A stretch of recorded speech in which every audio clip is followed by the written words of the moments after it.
focus on hitting your goals in every area of your business. Remember, the universe rewards the bold.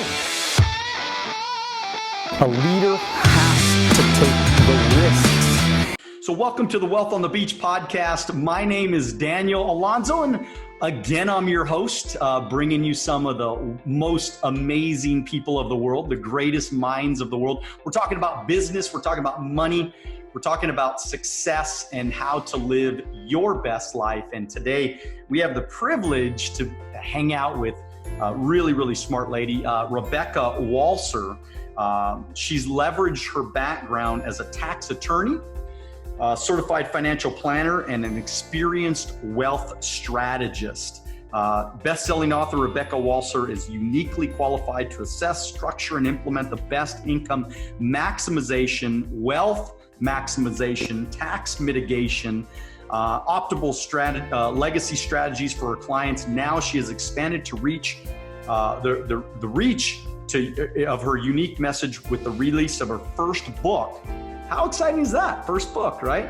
Yeah. Wealth Unbroken, growing wealth uninterrupted by market crashes, taxes, and even death, where she truly brings a wealth of understanding to the personal finance book space.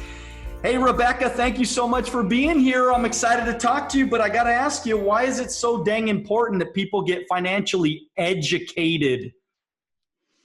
Wow, that's a huge question.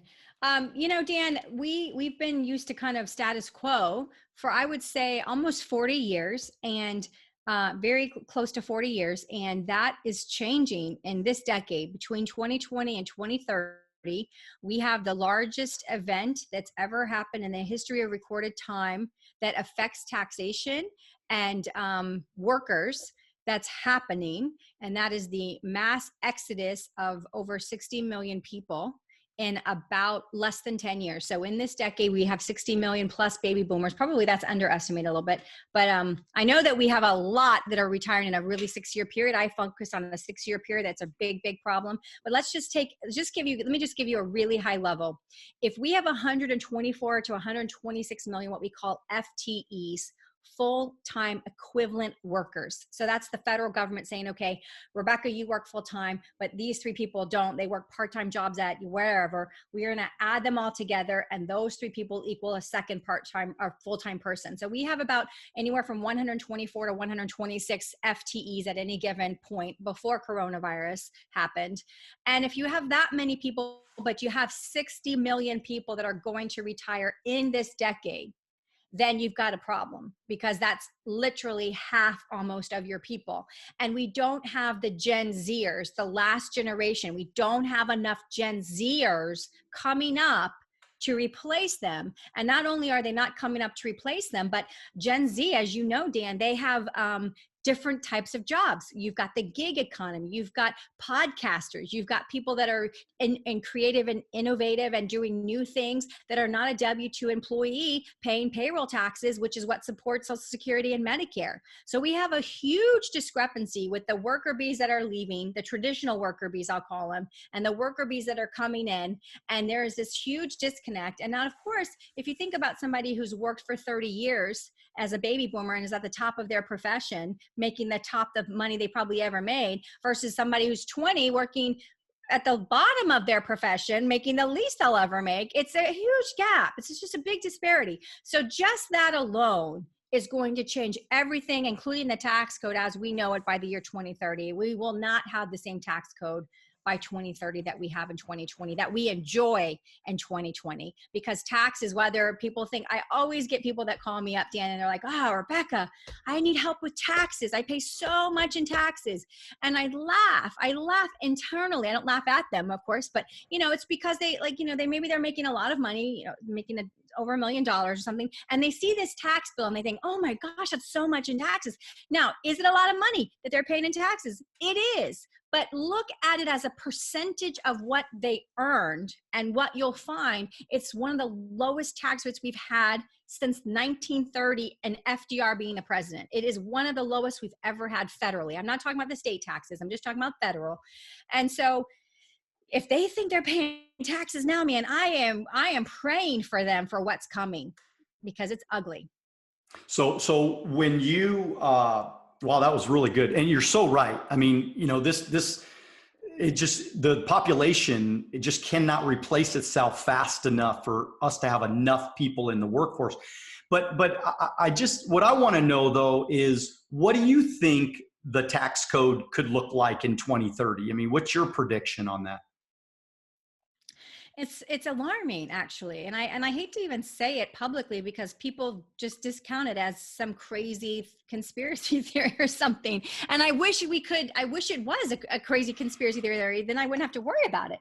So we actually have projections. The Congressional Budget Office, the CBO, did an analysis in 2008 on the mass exodus, which is what I call it, the mass exodus of the baby boomers from the workforce.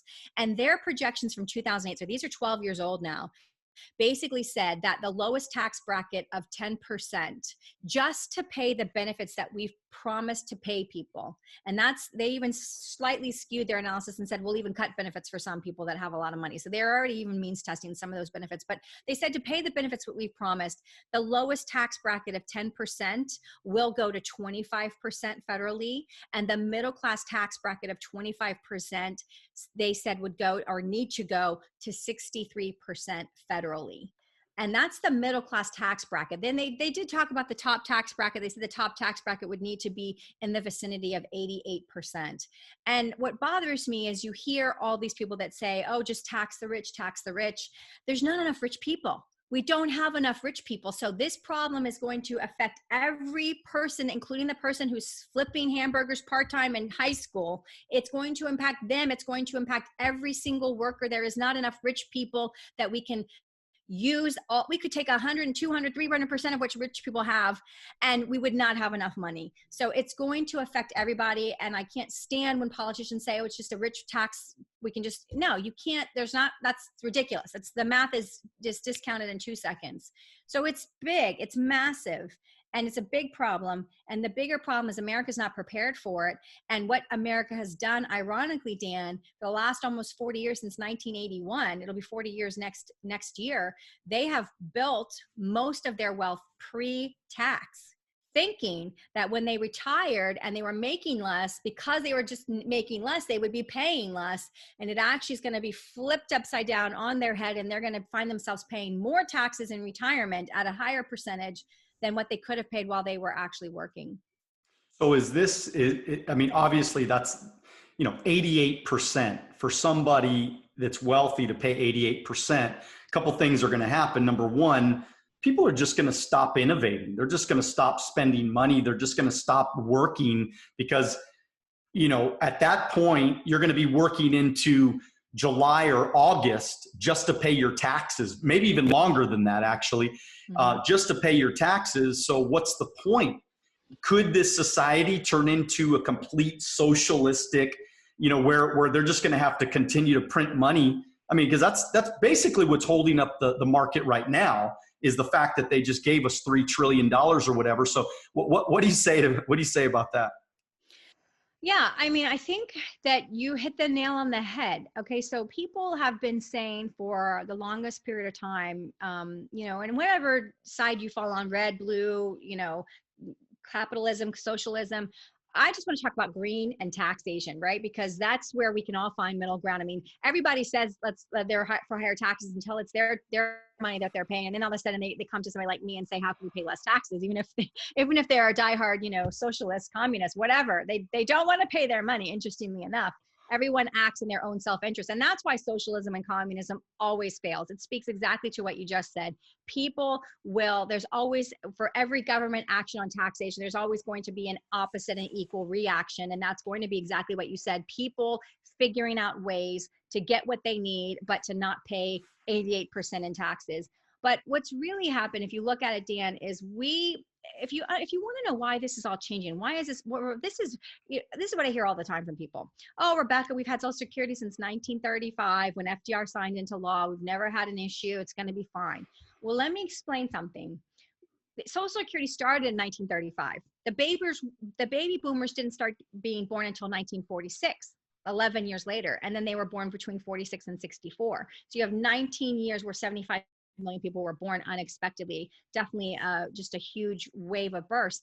So we had this plan that was designed in 1935, had no idea that we were going to have such a huge population swing, and also didn't expect people to live until their 80s because they ran the math models based on people dying at 65 in a few months. So when you have those two things against you, what's happened since 1935 is we've had very few people actually on the program. In other words, we've had so many more people working since 1935 supporting the system through payroll taxes than versus the people that have actually been taking benefits, that we've actually accumulated a $3 trillion surplus since 1935 in just Social Security alone. In other words, we've collected $3 trillion more in taxation than we've paid out in actual Social Security benefits, giving us that surplus. The problem is the government, the federal government, has spent all $3 trillion of those dollars. Now, not on Social Security, but the Supreme Court ruled in a case that still is the law of the land and will be forever until it's changed by the Congress, which is not going to happen because now we're desperate. But basically, the Supreme Court ruled that Social Security and Medicare payroll taxes, FICA and Medicare taxes, are the same to the federal government as any other source of tax revenue. And even though it's geared and designed for these programs, it is separately accounted for. So they have their own separate accounting, which is why we get trustees reports every year. But even though that's the case, the tax can be spent on whatever the federal government decides to spend it on, like any other source of revenue. So what you have is the federal government has gone into the Social Security Trust Fund for actually forever, and they have written something called an STM, a special treasury note, which is really an IOU that says that when we have requirements or demands for more benefits to be paid than we are getting and current revenue being paid in, that the federal government will step in and make up the difference. Well, the federal government only has two sources of revenue. You just talked about one, which is debt printing, raising capital, issuing bonds, and basically debt, financing through debt. So that's the first way they have money. And the second way they have money is through raising taxes or taxation. So really the first way is fake, because all that happens with bonds is that we then use taxes to pay the bond off. So it's just a front-loaded tax that we eventually have to pay. But the point is, Dan, is what people have gotten used to is, wow, this system's been working for so long. What's the problem? The problem is we've never had enough people getting benefits and compared to who's paying until now. This is the decade, like Europe has had for the last, because they've been around for hundreds and hundreds of years, they've had populations for thousands of years that have had benefits, and they've never had a cash-rich surplus like America. We're a baby country. We started the program in 1935.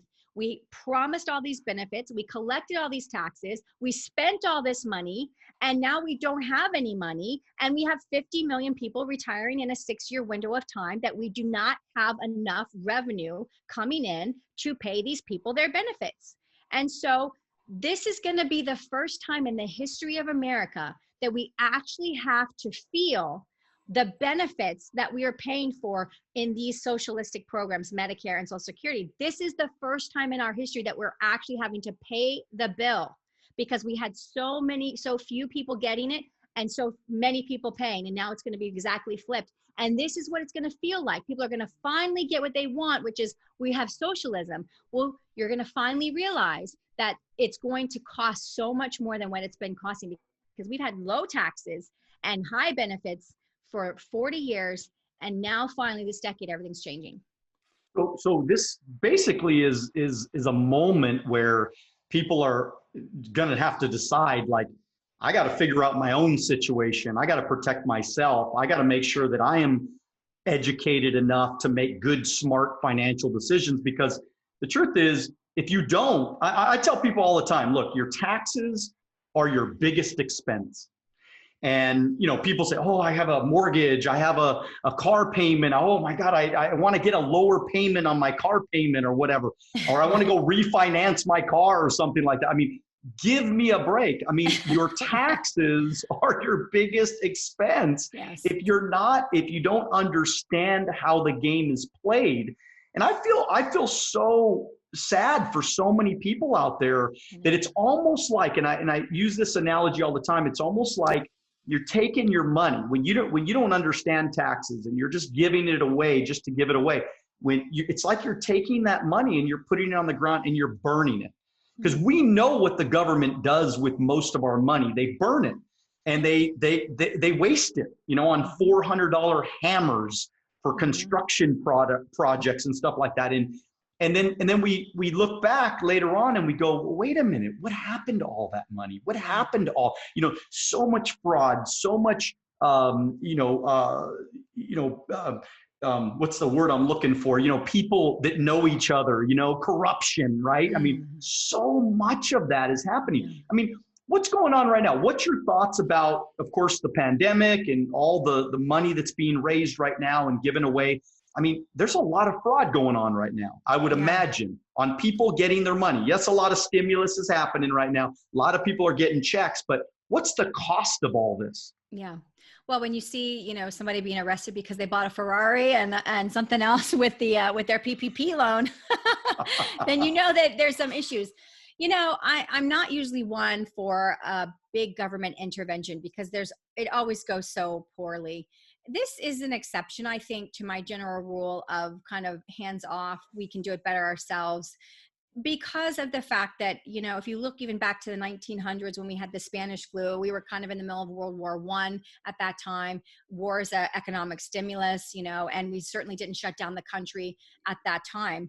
And so we don't really even have any kind of anecdotal history to look at to kind of figure out what is the result of us voluntarily shutting down. So when of course, you listened at first to the medical experts thinking that, they had some sort of understanding of what would really happen.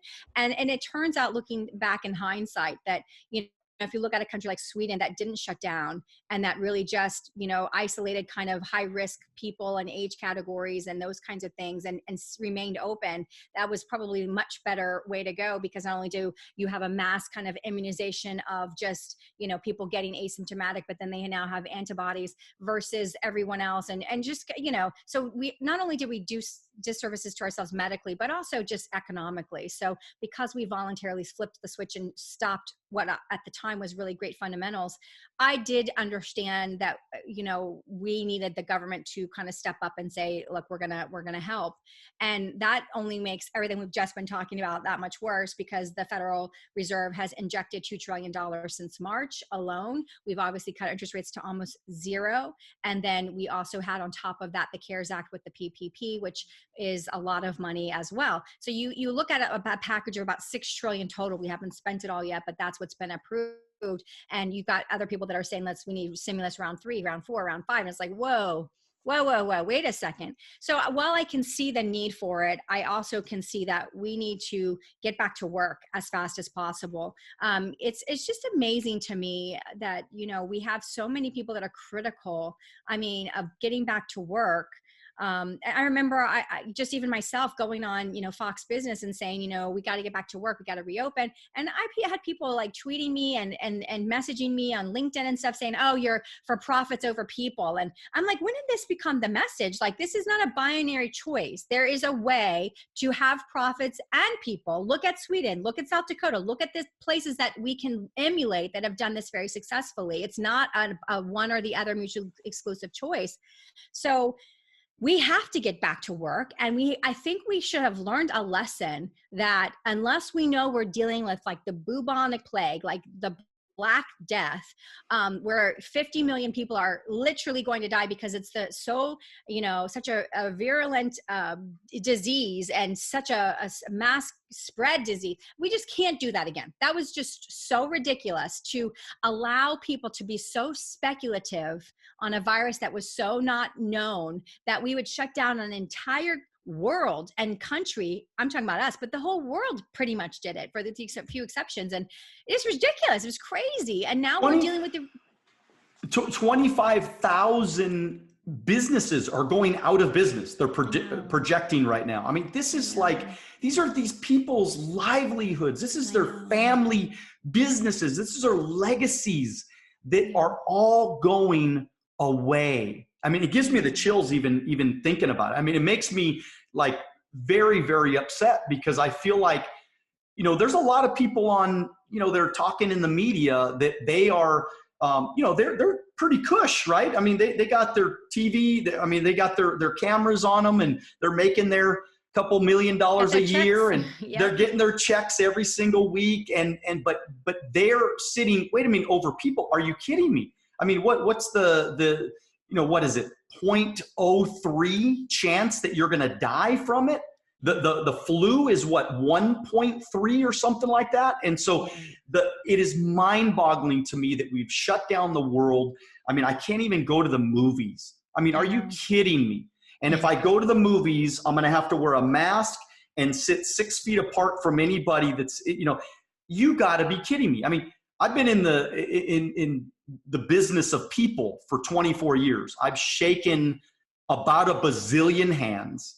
Some of them were kind of gross, to be honest. And, like, I wish I didn't shake that guy's hand. Okay. But I've hugged and, kissed how many babies, right, through the years.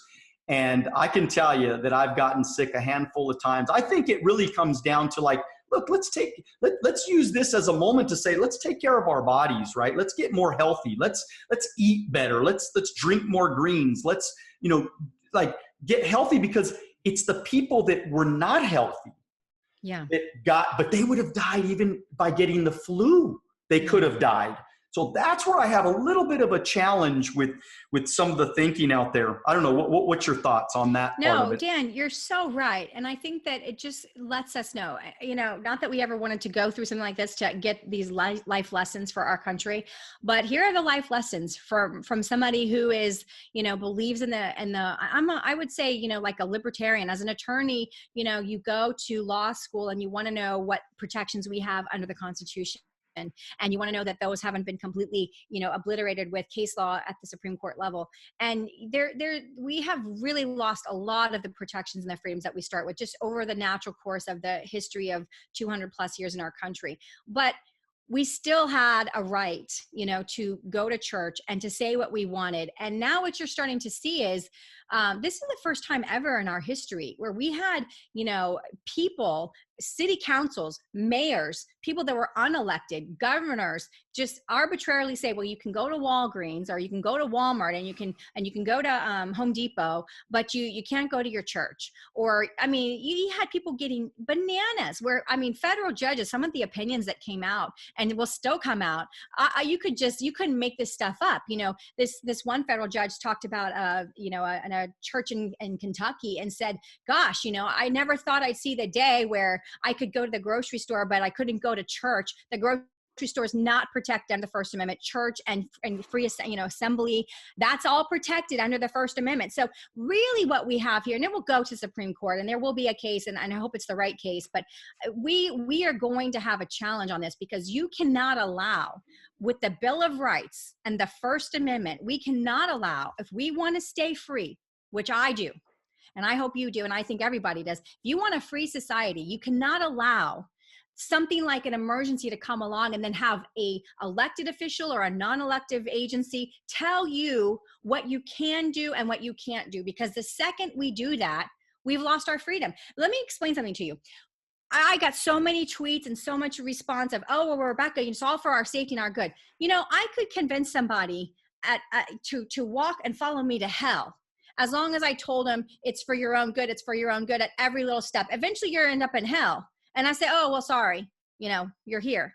But you can rationalize anything. They told the Germans that they needed to rebuild Germany because they were too weak after World War I. They need to rebuild themselves. And, Hitler came with all this, eloquence of saying all the right things to rebuild Germany, and it sounded good to Germans, right? They were patriotic.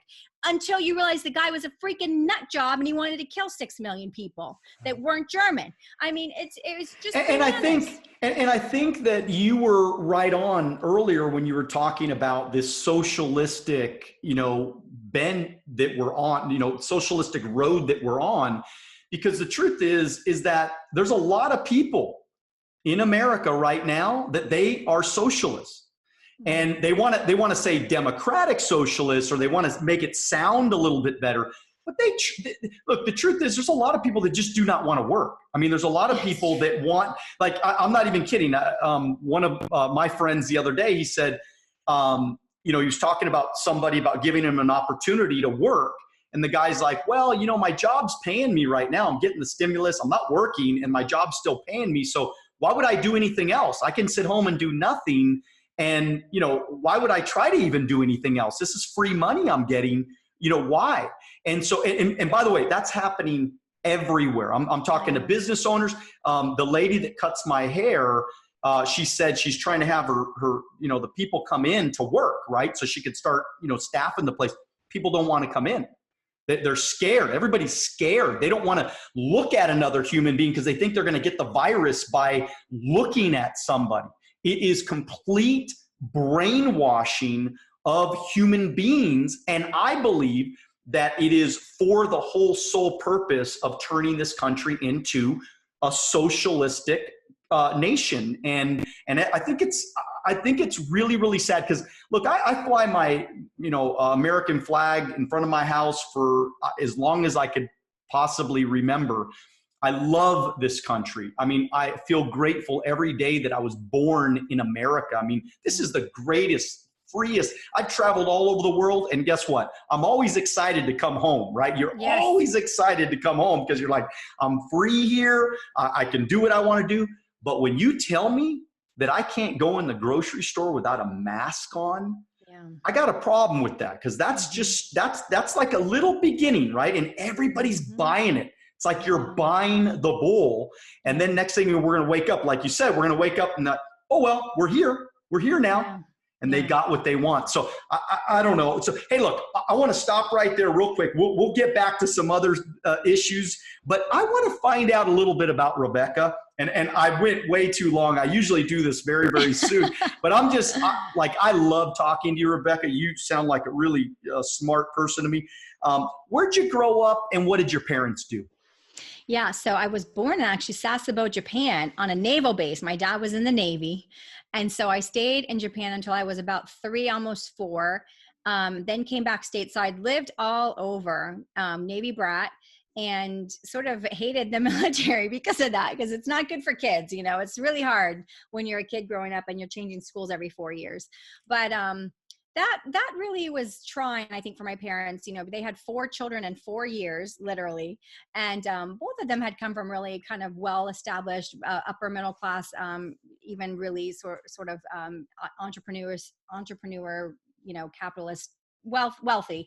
And so I don't think that my parents had a good concept of money in general, just because of, they didn't have to. If you raise your children spoiled, they're not going to be good at money. It's just the fact, right? So even if you're well-to-do, you need to make sure your children, still understand what a dollar is and how it's earned and how much work it takes to earn it, because otherwise you're doing your kids a true disservice. So we had financial struggles, and that really impacted me as a young child. I remember literally knowing at a very young age that there's money and there are bills, and if you don't have enough money, your lights can get cut off, so it really impacted me and made me just decide at a really young age, I'm going to grow up and not going to have this problem. I'm going to be really financially, I'm going to have whatever it takes to not have any of these issues. And I actually look back and I'm so grateful that happened to me, because it just gave me this internal drive that, I'm got to achieve as much as I can. And I think that led me to be a little bit of an overachiever. So, I basically went and got my degree in finance and graduated at the top of my class. I had a job with Price Waterhouse my final semester of college. I worked with them internationally. I worked for the global managing partner of financial services based in London for 5 years, did a lot of international travel.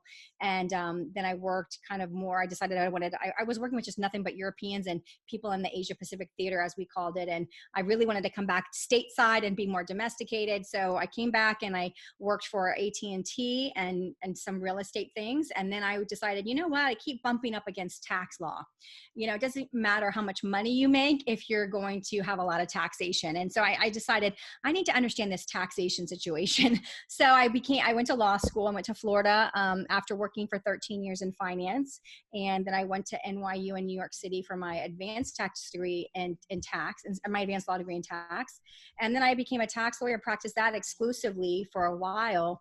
But then I had one of those, I know my life's about to change moments where I went to a client's office and they were at the head of a boardroom, and I was on one side as a tax lawyer and their financial advisor was on the other side. Now the advisor and the client, our mutual client, neither of them knew that I had been in finance for over a decade before I became a tax lawyer. So the advisor starts talking first about what he wants to do. And literally I had on heels and my heels are like digging into the carpet. And I'm saying to myself, okay, Rebecca, you're just here as a tax lawyer. Keep your mouth quiet. Cause like, I did not agree. My ears were turning red because I didn't agree with anything he was saying. And I'm telling myself, you're just here as a tax lawyer. You're just a tax lawyer. And I heard myself answer back, but you're not just a tax lawyer. And I knew in that moment that I would have my own practice. I'd have to basically leave the firm, open my own practice where I could holistically deal with the financial piece of people's pies and the tax piece together. And so that was 6 years ago. I've had my own practice for 6 years, and I wrote my book. It came out, it's pretty cool. I love it. And it's really done really great things. I mean, what I love is that people will call our practice from all over and they'll just be like, just want, if I don't usually answer the phone myself, but if I get to talk to somebody or I'll get, a team member will say to me, so-and-so called and they just wanted to say they bought your book, they read it, they are changing everything they're doing. And they just want to say, thank you so much. So that's the coolest thing in the world, to know that there's a medium that we can get our message out and it can impact so many more people than we'll ever personally, physically work with or talk to ourselves, because people just don't know, Dan. They just have no idea that everything's changing and that things have been so fake for so long. You can't have taxes since Ronald Reagan's 86 reform that went into effect in 87. We've had arbitrarily low tax rates since 1987 through now. And if you look at what happened since 1987 through now, you see what the federal debt did. It just went straight up. So we didn't stop lowering our spending because we lowered our taxes. We just used debt to finance everything. So we've lived in this great world of spending all this money, but not paying for it, having low taxes and thinking that that's normal.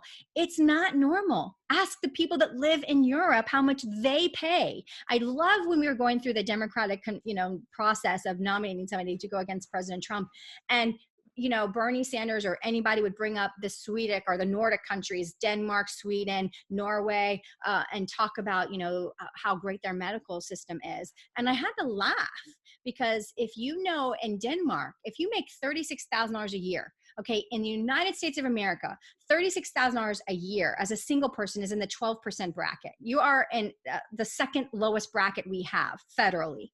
In Denmark, you pay 60% of $36,000. And that's what they're talking about. So you ask people if they want free medical health care, they'll say yes. Ask people if they want to take 40% of their money home before they even have to pay state taxes. And they start to, say, well, that's not free, is it? I have to pay for it. Yeah, you do. You have to pay for it. There is nothing that's free. And so it's just been a really crazy ride to arrive at this point in time with all the background that I've had and be like, wow, like we've been building in this country our go-to way of wealth. And that's not to say people that are enlightened, they're going to do something different. But most people that don't know what's going on, they enroll in their 401k and they just contribute to their 401k. And that's what they've done. And they think it's going to all work out. And they're going to be shocked. And so it's just a mission, a passion I have to let them know. So what has Trump done right and what has he done wrong? What's your thoughts on that? Wow. That's a great question. So he's so pro-business and I'm so pro-business. I mean, I'm a capitalist through and through and through. Capitalism is freedom. And that's what people don't understand. They get mad at capitalism, but they don't understand. I once wrote an article for Fox Business where I was talking about the list of all of the inventions that had happened in the last 200 years. And 95% of them happened in America. Why is that? why is all of the innovation coming out of America? Well, let me tell you, when you're in Europe and you're a doctor in Europe and you develop some kind of cure, you don't make money off of it. That's government owned, or that is, there's not the capitalistic ability in Europe for cures like that we have over here, or medications like we have over here. So that's why all of these medicines are originating here, where companies can actually invest millions and millions of dollars in research and development and get, a reward for that and for taking the capitalistic risk. So Donald Trump is a capitalist and he is an entrepreneur, and he has definitely, with his tax cuts, with the job creations that he's created, I mean, to have, not to do talking points of the conservative movement, but literally his policies, and really I'm talking now about the deregulation that we had piled onto us after 8 years of the Obama administration. Just the deregulation alone stimulated the economy so much, because when you tell businesses, well, yes, you can come into business, but you're going to have to clear 5 hurdles to do your practice.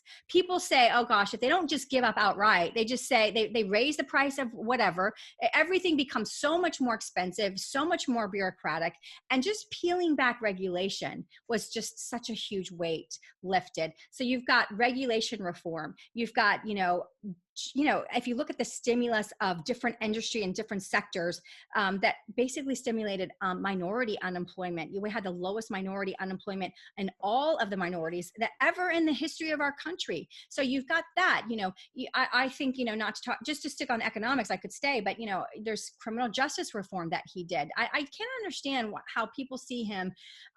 I've listened, I've read the things that they say that indicates he's racist, and I just don't see it. And I look at how he's treated certain groups, and I think it's just the opposite. So I just don't understand. I mean, I know they misquote him and they say that he said this about Charlottesville, or they say it's all just a narrative that they're trying to portray. This is a very pro business. He understands that you have to protect capitalist entrepreneurship. You have to reward it, which means you need to really pull back and let people do what they're good at doing, which is innovation and creativity, right? When you get the government out of the way, you're going to see just your population, your economy explode.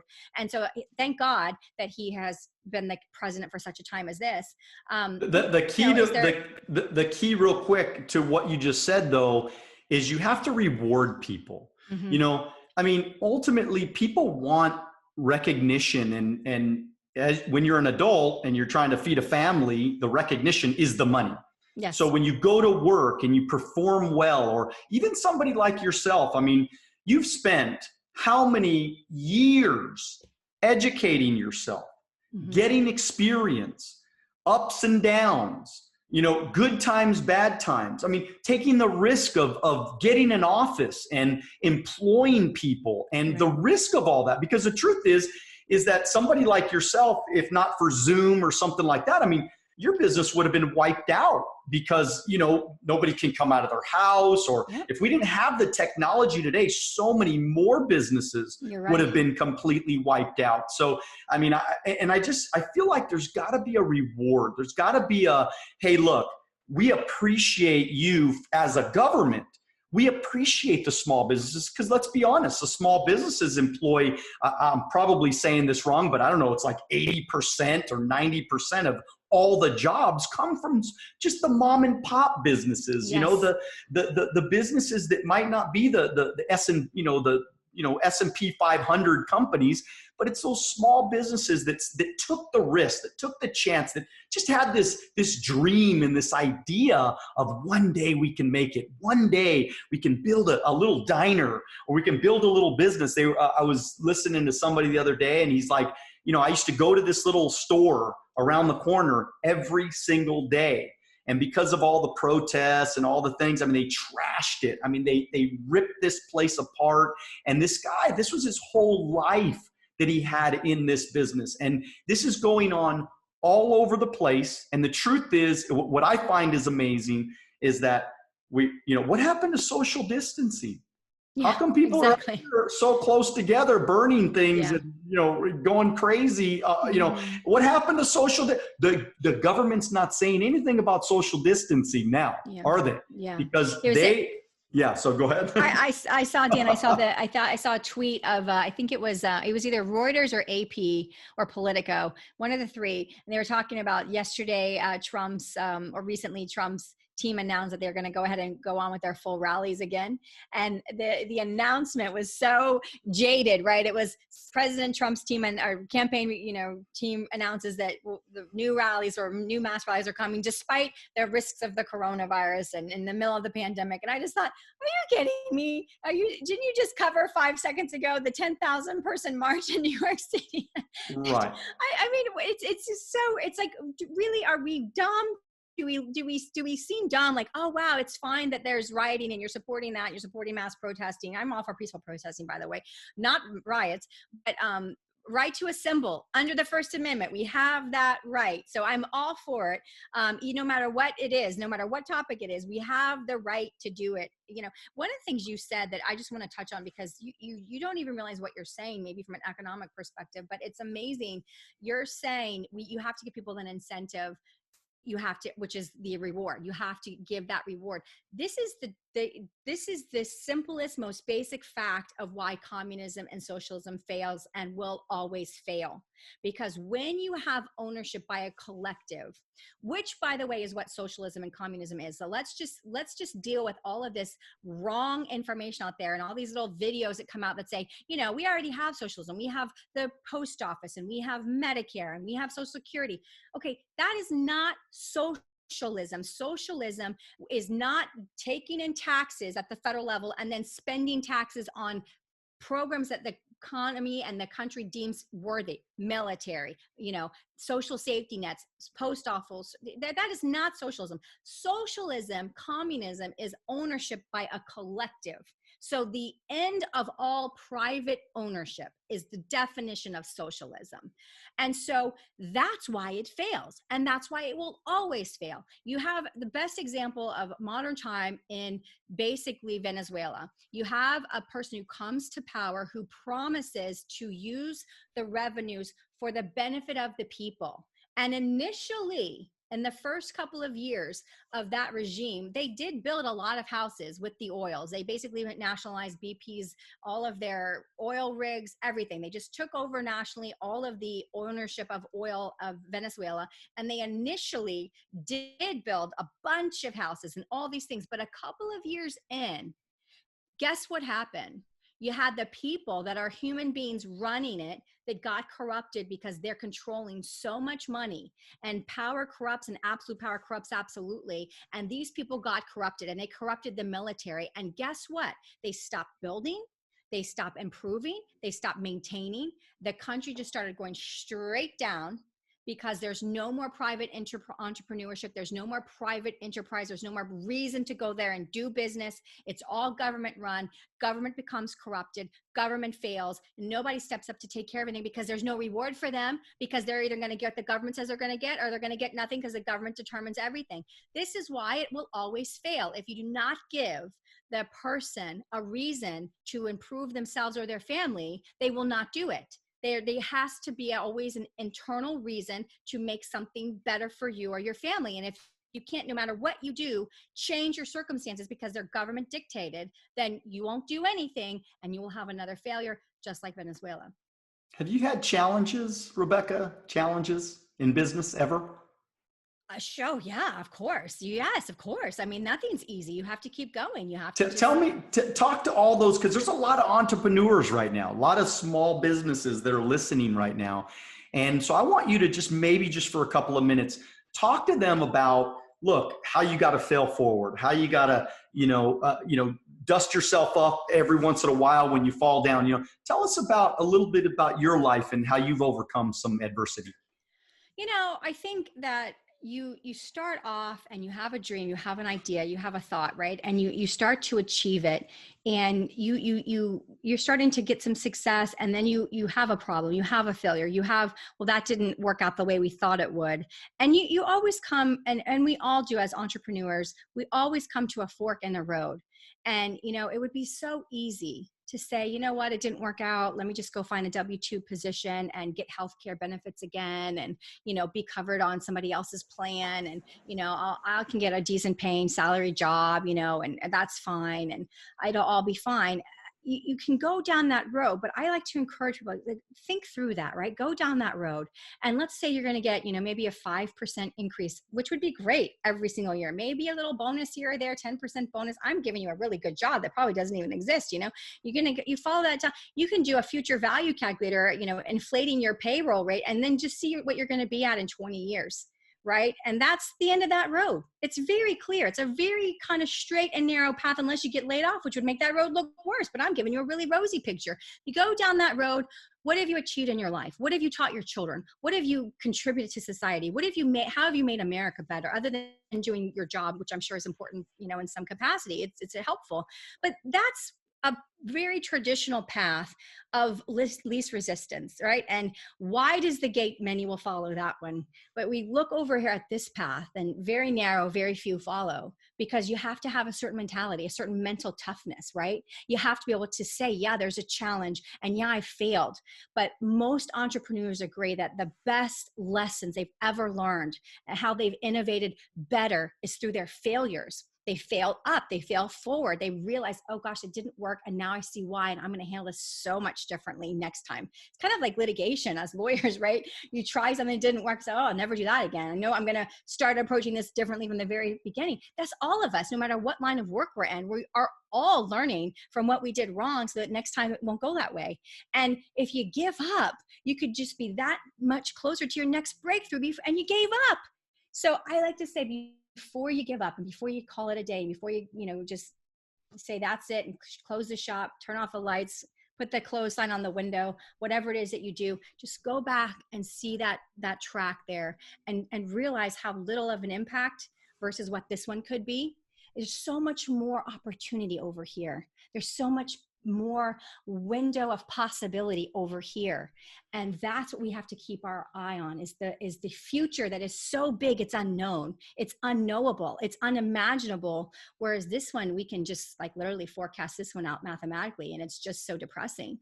And I think that can give you a glimmer of hope and resurgence of why you're doing this in the first place. And take a little bit of time, take a breath before you make any final decisions, because this is where we are in this country right now. You've got a lot of people that have to decide, do I rebuild? Do I try again? What do I do? And I think that, a lot of these hard decisions are going to be made really in the next couple of months by a lot of people. And I pray that we don't lose a lot of our small businesses, because you're right. That is the economic engine of our society. And we have to reward those people, and we have to cherish those people. And I think we all just want to be happy. We want happiness. I think if you ask anybody, what do you truly want? Everybody wants to be happy. But what people don't realize is, how do you get happiness? And I believe that we get happiness through progress. And we get happiness through helping other people. We get progress. I mean, we get happy because we're making strides, we're growing. Yes, it sucks to fail. Yes, it sucks to not get everything that you want overnight, right? There are no get rich quick schemes. They don't exist. It's all BS. Anybody that tells you that there's a get rich, right there over the rainbow, it's all bullshit. Right. Everybody knows it. Yeah. But I feel like those people that, sometimes I'm driving on the freeway and there's, it's a lot of traffic, or at least right now there's not a lot of traffic, but when there was a lot of traffic, right? Right. And so I'm driving on the freeway and I look at all these people, and then, maybe I'll make a wrong turn or something like that. And then they'll flip you off and they'll yell at you, road rage, or they'll get so upset. And I almost feel bad for these people, because I'm like, your life must suck. Really, really suck bad. And I get it, because you're going to a 9-to-5.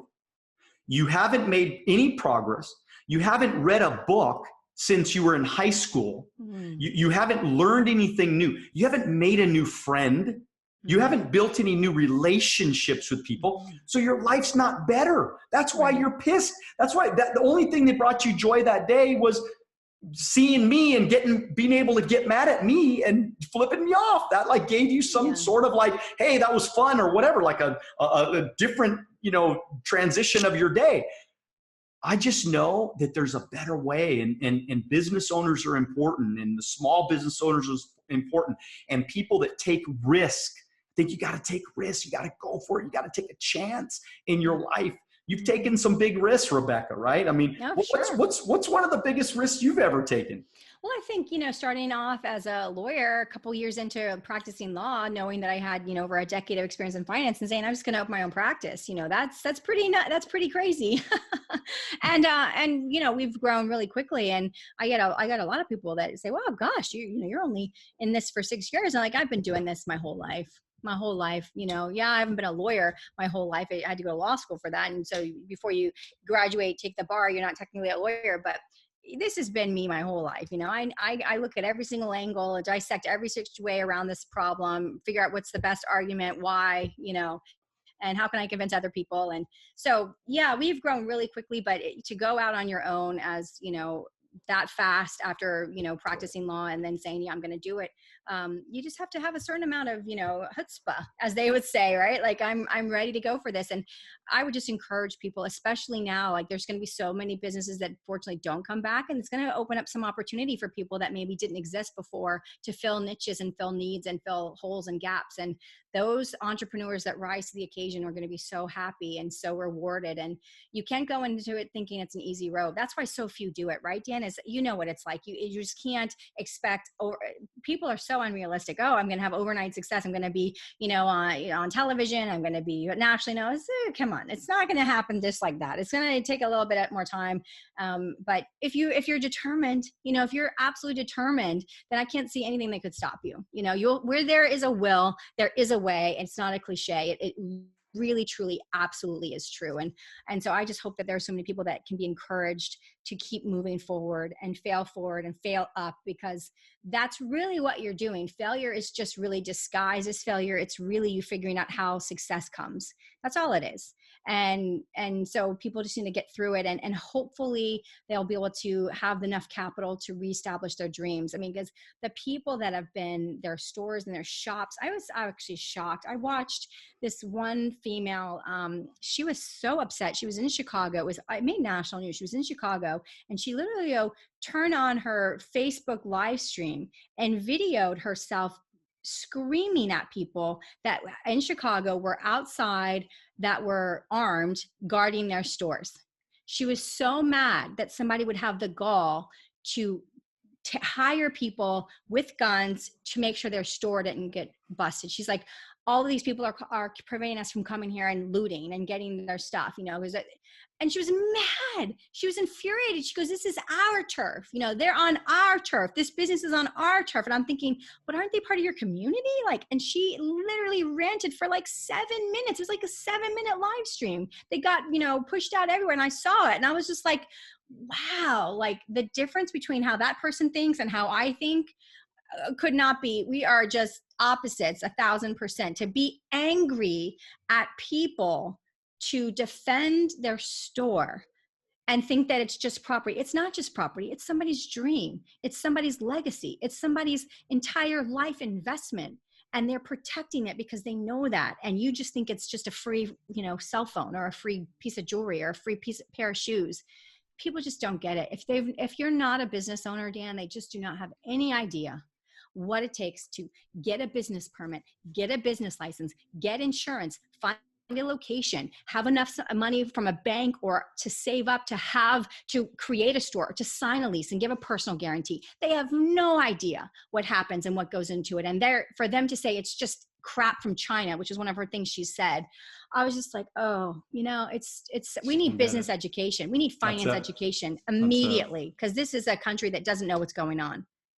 Well, yeah. And if we don't get it right, it could be the end of freedom as we know it. I mean, this really is, this is kind of a turning point right now. And that's why I'm having so many of these conversations, because it is a turning point. And I am, I want to fight for our freedom.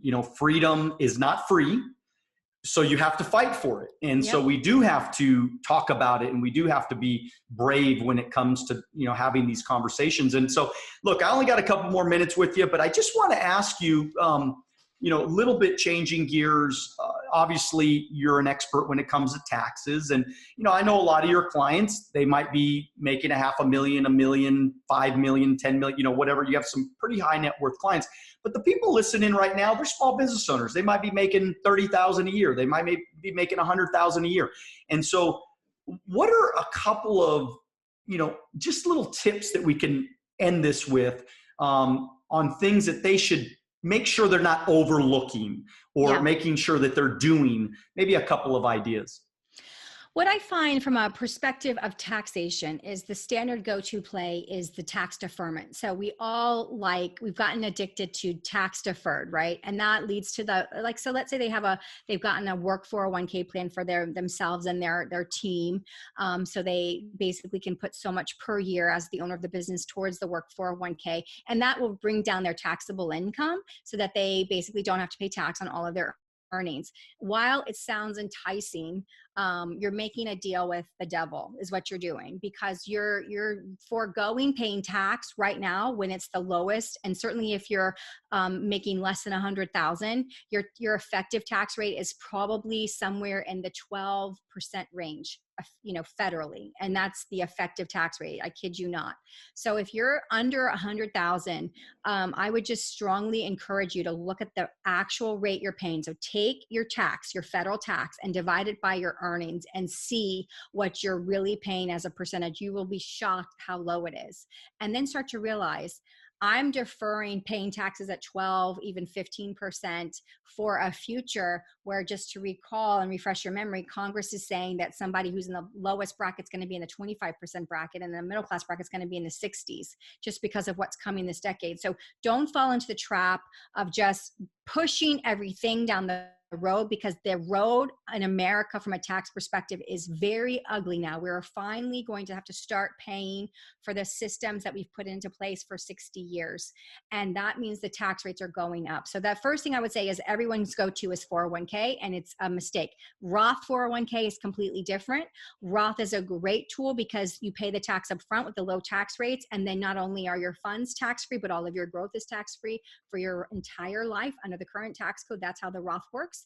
And so we believe that's a much better play. You will not get a current tax deduction, but you don't need it. I'm going to be honest. I'm going to argue Rebecca in 2020 versus taxes, even 7 years from now, are going to look a lot uglier. And so you have to prepare for that. And if you do and have already built money pre-tax, there's a lot of business owners that are making higher money that use something called a cash balance, which is just basically the 401k on steroids. So if you've got a cash balance plan, if you have a big balance in a 401k or an IRA or any of these things, and you say, gosh, now's the time to do a Roth conversion. Now's the time to really say, hey, while my tax rate's really low, let me start to convert some of this money over the next 5 years or so and get it into the Roth while the rates are low. Because once it goes up, your money's trapped. Once the tax rates go up, you cannot get that money out without paying the higher tax. There's just no legal way to get the money out without paying the tax on tax deferred money. So that would be one thing I would say. I can't think of any other real kind of tips or tricks. Make sure you file quarterly if you're a business owner. That way you'll avoid penalties and interest that you don't need to pay, but don't overpay your quarterlies. A lot of people say, I just like to overpay and get a refund. You're not getting a refund. You're giving the government your money free with no interest. So pay your quarterly so that you avoid penalties and interest, but don't overpay so you get a refund. Pay yourself the difference, invest it, get a return for yourself, not the government. I think it just comes down to being financially organized. I talk a lot about financial organization because when I first started in business, that's where I got beat up a little bit with as far as those penalties. And I was working with looking back, this was 24 years ago, not a really smart guy, right? And the guy was an idiot. He ended up being an idiot. And so you better be careful who you work with, right? I mean, I think that is very, very important. That you find a good CPA to handle your stuff, because I made some of those mistakes. He didn't explain some of these things to me. And so I wasn't paying my quarterlies for a couple of years. And but of course I didn't get in trouble. It was just that he was just charging me and what he was telling me I owed and all this kind of stuff. He was adding in all the penalties in there. And I'm thinking, but I'm pretty good with my money. Why don't you just tell me to pay the damn quarterlies and I'll be okay? So Right. I made that mistake. And, but overall, I mean, the truth is, I think that I've been very, very fortunate in the sense that at a very young age, I learned about money. That's why, one of the first questions was, why is it so important that we get financially educated? Because, we really, at the end of the day, we got to have some personal responsibility here. Oh, I mean, sure. whatever the government is going to do, you can't really change that, but you can set yourself up at least to have emergency funds and budget plans. And, where I sit down once a week, every Thursday morning, I sit down at 9:00 in the morning and I spend an hour on my, financial software. And I just make sure I'm categorizing things right. Now, I don't have an inventory business, so I don't have like crazy amounts of expenses and payroll and different things like that. So I can pretty much manage that part on my own. But at least I kind of know, like, okay, I always know what's going on with my money. I always know that I'm sticking to my plan. I have a plan. And it's just when you're not financially organized, you're winging it. I think that's where people get in trouble with taxes, because they wing it, right? They fall behind, they get in debt because they're winging it. And when people start taking personal responsibility, financial organization for their situation, I think that they're going to be in much better shape. So, hey, this has been awesome, Rebecca. Before we go, look, there's a lot of people around the world that they want to get to know you, and they want to ask you some questions, and they want to, maybe even do business with you, and you might be their person in the future. How do we get a hold of you, Rebecca? Yeah. So if you just Google me, literally you'll find my business's website, which is Walser Wealth, my last name and then Wealth. So you'll find me, you'll find my Fox Business page. You'll find my book, which is on Amazon and Walmart and Barnes and Noble's, Target, everywhere. So yeah, you just Google me, you'll find all about me. Well, you are the epitome. I've been saying this for a while. This is in America today.